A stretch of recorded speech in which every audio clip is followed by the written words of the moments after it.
Hello and welcome to A Slice of Pie, the weekly newsish show that we do on this channel. Weekly? Well, every Friday or Saturday, depending on when the video actually goes live and where you live. Might even be Sunday, depending on where you live. I digress. Let's get started. How is everybody doing? I am tired. I think you could probably tell. Yeah, I'm recording this one pretty late on Friday, but there's a good reason. Behold!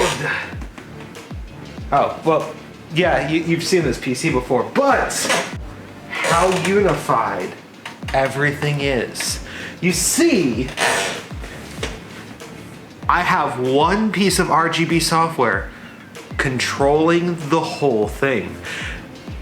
And it's awesome, and I'm working on editing that video together.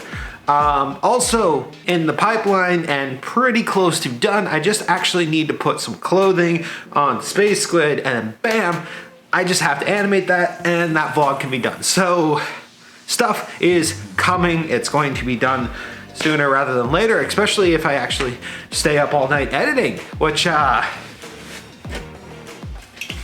cheers, because we're gonna stay up all night editing. That's the plan. But that's what's going on with us. Not really too much. Lots and lots of projects are happening. This one was just one of them, and I love that one. And I have a lot to say about that. But that one is a project, and then also replacing this. I'm actually starting that this week, I think. I'm gonna replace this front panel with glass. So, and then I'm gonna get more of those fans and some Noctua fans. I'm just gonna pop, and it's going to look sick. And now that the RGB is fixed and that is working, it's going to be awesome. So, yes, I'm excited now.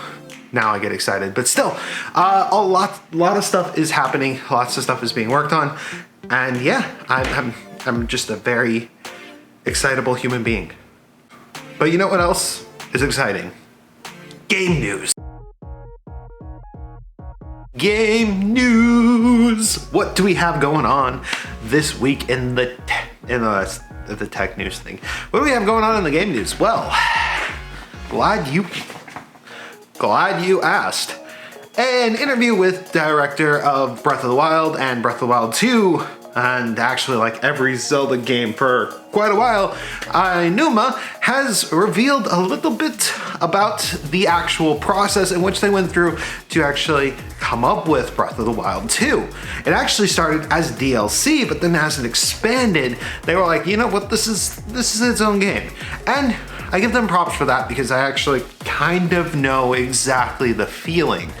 Sometimes you do have to draw the line between DLC and a new product entirely based off of whether or not you can actually make it a bite-sized piece of content to just add into the game, or if it's worth its own bit of game. That being said, there is a bit of speculation that this game will actually center around us playing as Zelda, which is not a first for the franchise, but it will be probably the first good time it's done.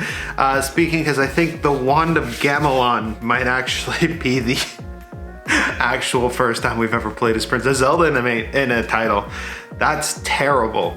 So why does everyone think that, well, not everyone, but why do we think you might be playing as Zelda? Well, a big tip is actually the hair being as short as it is. Now, Zelda cutting her hair, that's a symbol that she's given up her nobility and she's doing her own thing, and that's cool. Like, that is a trope in Japan, it is a trope in writing, it is just, it's symbolism. That being said, shorter hair is a lot easier to animate. I can actually attest to this. I actually try to keep my models with shorter hair entirely because animating long hair is a process. Wrangling long hair is a process. I try to keep as little flowy things away from as many moving parts as possible.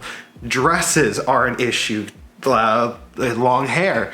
Capes can be an issue. Actually, capes aren't as bad because they're kind of behind, but still, when it comes to animation, for video game purposes, The less you have that's just flowing around, the easier it is to work with. And since Breath of the Wild does actually utilize some physics, a playable Zelda would actually have a lot of issues if she had her actual, I think it was like waist length hair. So this could symbolize an actual usable Zelda character. Mark your calendars. July 18th is the last Splatfest, and then it's Chaos versus Unity, Pearl versus Marina. Banjo-Kazooie's music director, the dude who pretty much has made all of the amazing music that we have in Banjo-Kazooie and Banjo-Tooie, and actually I think Yooka-Laylee, and Yooka-Laylee 2, and Donkey Kong. Oh my god, this dude did a lot. Point is, he doesn't actually think that a Banjo game could sell on its own. And that's his opinion. He did actually mention that people on Twitter and people like myself who are like, hey, make a new Banjo, probably are a vocal minority, which I will give him props for at least identifying that we're a vocal minority. But here's the thing. It looks like the ball is in another company's court. Rare might not be willing to do another Banjo, but that doesn't mean that it doesn't happen. I know it sounds far-fetched, and it really does, but what's the possibility of Nintendo asking to use the property? So this one is one that actually kind of blew up my inbox a little bit because I'm actually an avid Pokemon fan, or at least was an avid Pokemon fan. I think, where is Gumi? Oh, Gumi's up there. The fact that I own this probably speaks to how much of a fan I am for this game series. So, yes, I love Pokemon. And I heard the heartbreaking news that not all of them will make it into Sword and Shield. But then I rejoiced as I found out that Megas also won't make it into Sun and Moon.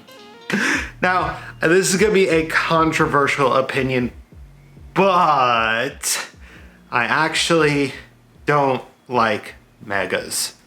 Not that I don't like their designs and I don't like the mechanic, I actually don't like professional play with Megas. Something that's kind of a weird, I guess, weird-ish back story for me, I guess, is I did actually play Pokemon, my brother and I, competitively. Like, we actually were like really, really good. We followed, of course, the rule. It was like one legendary only, and like there were a couple tournaments that we entered locally, and around Diamond and Pearl was when I was like really at it, but I still loved Sword and Sun and Moon. No, those are the recent ones. Black and White. I actually loved Black and White as the generation that introduced me to one of my favorite, hands down favorite Pokemon to just wreck shop with, Hydreigon. Dark, and it had Levitate, and it was a dragon. It was a dark dragon with Levitate. Absolutely great combination, great moveset, loved that Pokemon to death. And then my Hydreigon got its shit beat out of it when Mega Charizard became a thing. And I haven't given up the gun since. That being said, Game Freak hasn't said that they're not adding them later. And I've seen the hashtag bring back the National Dex all over the place. Let's take it one step at a time here, guys. Let's face it, right? Sword and Shield comes out, they don't have all of them. That happens, and hypothetically, let's say they don't update it.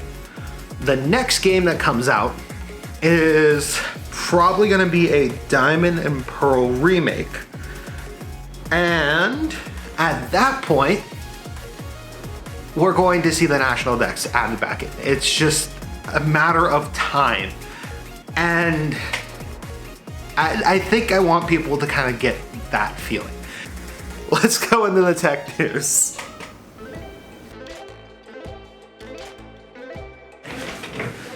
news! We got tech news today. Well, actually, we got a little bit of tech news.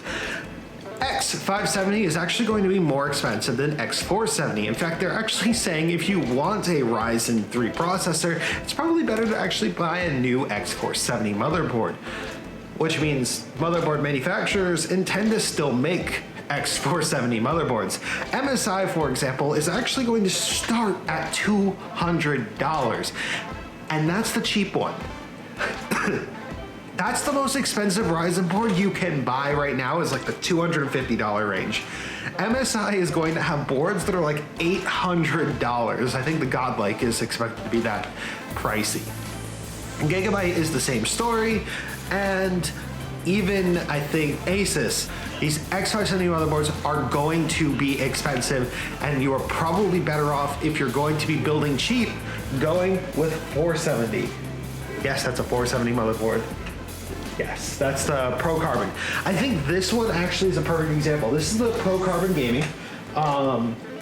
This one is upper range on MSI's current X470, like their actual lineup. There's only like one motherboard above it, I think. So for X470, this is pretty close to what's considered like the high end at the moment. This was a $200 board. I got it on sale for $150. X570, this is a $250 to $300 board. I'm not exactly sure the exact pricing because we're going off of leaks, but still, that is a steep hike. Cooler Master invented another case. It's not very cool. I don't think the name is very appropriate, but let's dive into it. The new Silencio case is a hot box, like it is bad.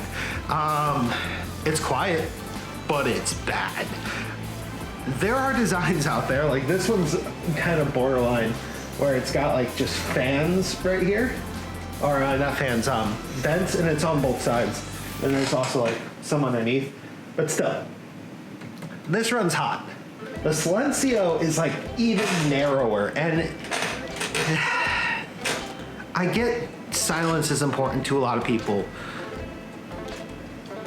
but you could just run your fans much quieter in an open, like, I'm not even joking when I say this. I actually had a case that was like all mesh pieces, and it was whisper quiet. Like this one is quieter, but that's because it's on water. This is supposed to be quiet. These fans aren't running at an RPM that is at all very high.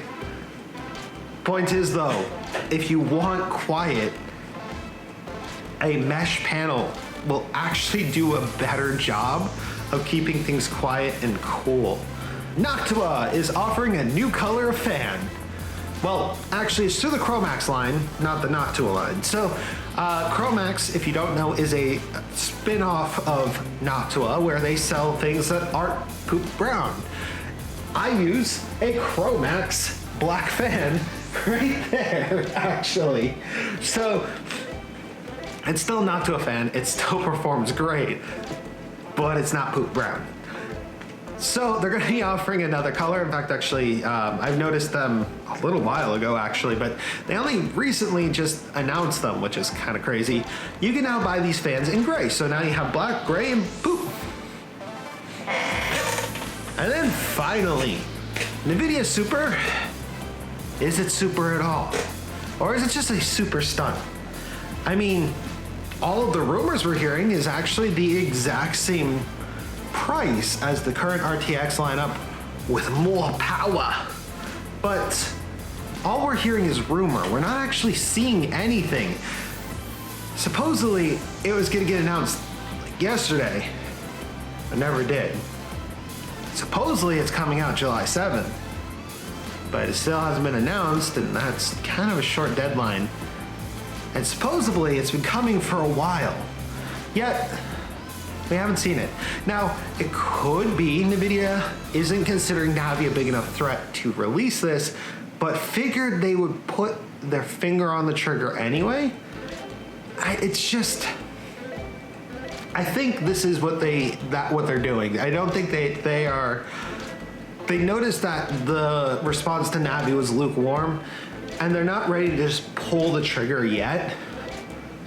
But when they do, the 2080 should get cheaper because the new Super 2080 is going to be more powerful at the same price, unless it doesn't, and then we all get fucked because mining is coming back. But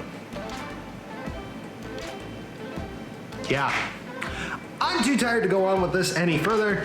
Thank you guys for watching. If you enjoyed watching this video, you can leave a like, comment, just scribble all over that subscribe button.